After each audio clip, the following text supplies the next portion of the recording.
Hello. In this video, we will be discussing and demonstrating the folding of the primitive heart tube.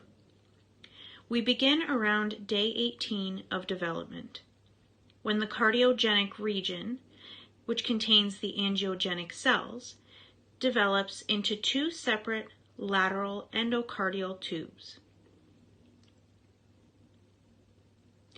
At day 21, the embryo begins a process called lateral folding. The separate tubes now fuse, creating one single heart tube. 5 bulges or dilations begin forming on the heart tube. These bulges develop into the primitive ventricle, which will eventually be the left ventricle and inflow of the RV, the primitive atrium, which becomes the rough portions of the left and right atriums, the sinus venosus, which becomes the right and left horn,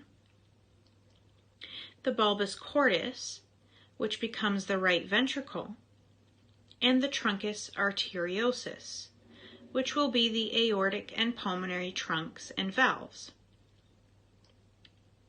By the end of week 3, the heart tube is functional and can contract.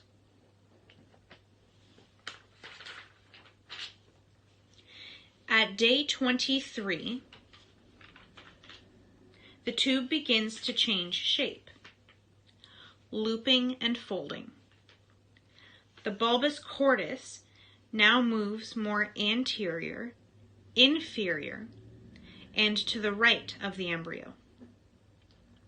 The primitive ventricle goes to the left side of the embryo.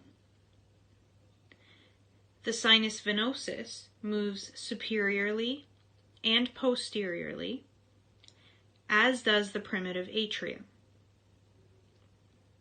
This leaves the sinus venosus more posterior to the primitive atrium. The twisting and turning of the tube is completed by day 28.